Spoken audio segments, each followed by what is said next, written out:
அனைவருக்கும் இனிய காலை வணக்கம்.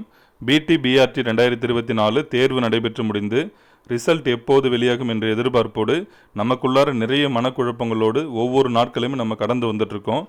தேர்தலுக்கு முன்னதாக கண்டிப்பாக ரிசல்ட் வந்துடும் அப்படின்னு எல்லாருமே நம்பணும். ஏன்னா இதற்கு முன்பு டிஆர்பியால் நடத்தப்பட்ட தேர்வுகளுக்கு 2 மாத இடைவெளிக்குள்ளாக நமக்கு தேர்வு முடிவுகளை வெளியிட்டிருக்காங்க. நம்மளுக்கு ரிசல்ட்டாவது வெளியிட்டுருவாங்க, போஸ்டிங் வேணால் ஜூன் மாதம் இருக்கலாம் அப்படிங்கிற மாதிரி தான் பொதுவாக எல்லாருமே நம்பணும். ஆனால் நம்ம எதிர்பார்த்தபடி ரிசல்ட் வரவே இல்லை. இப்போ ஒவ்வொரு நாட்களும் நம்ம கடந்து வர தான் புதிதாக நிறைய தகவல்கள் நமக்கு கிடைக்குது. இதுக்கு எந்த விதமான பிரச்சனையுமே இல்லை, எலெக்ஷனுக்கு இதுக்கும் தொடர்பு இல்லைன்னு அப்படின்னு தான் டிஆர்பி டோல் ஃப்ரீ நம்பரில் நமக்கு தகவல் கொடுத்தாங்க. இப்போ இது வரைக்குமே நம்ம டிஆர்பி டோல் ஃப்ரீ நம்பருக்கு தொடர்பு கொண்டு கேட்டிங்கன்னா அவங்க சொல்லக்கூடிய ஒரே பதில் ப்ராசஸில் இருக்குது, வெப்சைட்டை செக் பண்ணிக்கங்க. இந்த ஒரு தகவலை மட்டும்தான் இது வரைக்கும் அவங்க கொடுக்குறாங்க. சமீபத்தில் கூட தந்தி டிவியில் ஜூன் மாதம் தேர்வு முடிவுகள் வெளியாகும், ஆசிரியர் தேர்வு வாரியம் அறிவிப்பு அப்படின்னு கொடுத்துருந்தாங்க.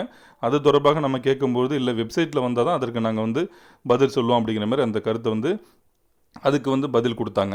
இப்போ இந்த 400 பேர் டெட்டு கேஸ் ஒரு முக்கியமான பேசு பொருளாக இருக்குது. அது ஏற்கனவே இந்த டெட்டு கேஸ் நடந்துட்டு தான் இருக்குது. நிறைய டெட்டு கேஸ் இருந்து அதில் நிறையாவுக்கு டிஸ்மிஸ் பண்ணாங்க. இன்னும் ஒரு 5-6 கேஸ் இருக்குது. அதில் இந்த 400 பேர் டெட்டு கேஸை பொறுத்த வரைக்கும் இப்போ லாஸ்ட் ஹியரிங்கில் நடந்ததை நிறைய பேர் பகிர்ந்துருந்தாங்க. இது எனக்கு கிடைச்சிருக்கக்கூடிய தகவலை தான் நான் உங்ககிட்ட பகிர்ந்துக்கிறேன், சரிங்களா?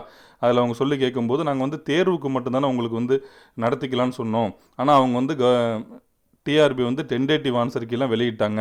இதேமாதிரி நியூஸ் பேப்பரில் ஜூன் மாதத்தில் ரிசல்ட் வெளியிடுவோன்னு சொல்லியிருக்காங்கன்னு கேட்கும்போது இல்லை அப்படிலாம் கிடையாது, இந்த தீர்ப்பு முடிஞ்சதுக்கு அப்புறம் தான் அவங்க ரிசல்ட் வெளியிடுவாங்க அப்படிங்கிற மாதிரி சொன்னதாக நமக்கு சொல்கிறாங்க. அப்போ இதுவும் ஒரு காரணமாக இருக்கலாம் அப்படிங்கிற மாதிரி நமக்கு யோசிக்க தோணுது. இது வரைக்கும் நமக்கு எதுவும் பிரச்சனை இல்லைன்னு நினச்சோம்.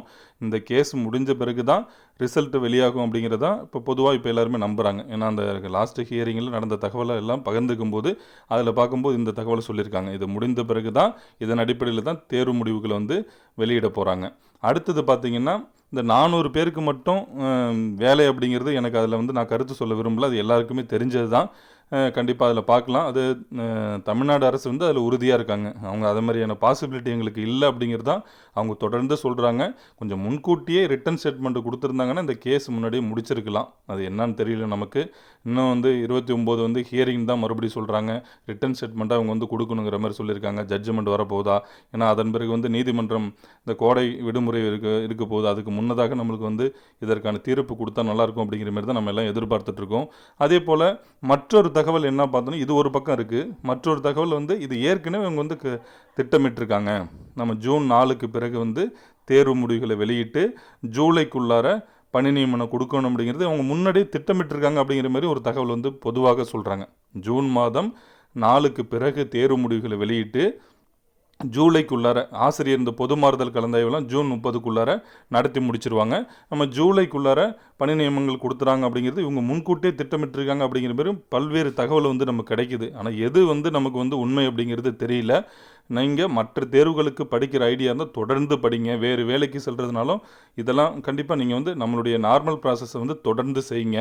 அதே போல் காலி இடங்கள் அதிகரிக்கப்படுமா அப்படின்னு தொடர்ந்து கேட்குறாங்க. அதுக்கு நிறைய பேர் இல்லை அதிகரிக்க 1% கூட வாய்ப்பு இல்லை அப்படின்னு சொல்கிறாங்க.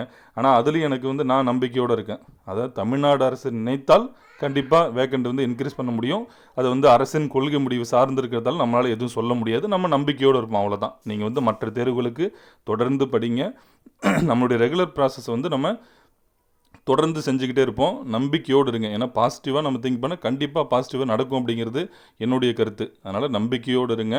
நமக்கு என்ன நடக்க போகுது அப்படிங்கிறது தெரியல. இப்போ அடுத்த நகர்வு இந்த கேஸ் முடிந்த பிறகு தான் இப்போ தேர்வு எழுதிய நண்பர்கள்லாம் அடுத்த வாரத்தில் மேபி அடுத்த வாரமோ அதுக்கு அடுத்த வாரத்துலேயே போயிட்டு எங்களுக்கு ரிசல்ட் ஏன் வெளியில்லை, காலதாமதமாகுது அப்படிங்கிறதெல்லாம் கேட்க போகிறதா நம்மளுக்கு சொன்னாங்க. இந்த கேஸ் முடியட்டுன்னு தான் எல்லாருமே வெயிட் பண்ணிகிட்ருக்காங்க. பார்க்கலாம். கண்டிப்பாக இதில் ஒரு நல்லதொரு செய்தி நிச்சயமாக கிடைக்கணும். இதில் தேர்வு எழுதியவங்களுடைய மனநிலைமை எப்படி இருக்கும் அப்படிங்கிறது என்னால் உணர முடியும். ஏன்னா இது என்ன பாவம் செஞ்சோம் நம்ம அப்படிங்கிற மாதிரி தான் நமக்குள்ளார எனக்கு மிகுந்த ஆதங்கத்தை தான் இது ஏற்படுத்துது. பிப்ரவரி 4ஆம் தேதி இந்த தேர்வு எழுதணும். எழுதி நமக்கு மார்ச் 25க்குள்ளார ரிசல்ட் வந்துட்டு எதிர்பார்த்தோம். அதிலேருந்து ஒவ்வொரு நாட்களும் நம்ம கடந்து வந்துட்டு தான் இருக்கோம். நம்மளுக்கு எந்த விதமான பதில் கிடைக்கவில்லை. ஆனால் அவங்க தெளிவாக தான் இருக்காங்க. அவங்க முடிவில் தெளிவாக இருக்காங்க. நம்ம தான் குழப்ப நிலையில் இருக்கோம். பார்க்கலாம். கண்டிப்பாக நமக்கு ஏதோ ஒரு நல்லதுக்காக தான் தள்ளி போகுது அப்படின்னு நம்ம எடுத்துக்க வேண்டியதான். வேறு எதுவும் நம்ம இதிலும் செய்ய முடியாது. கண்டிப்பாக வேறு தகவல் கிடைச்சுன்னா நிச்சயமாக நான் உங்ககிட்ட பகிர்ந்துக்கிறேன். அனைவருக்கும் நன்றி.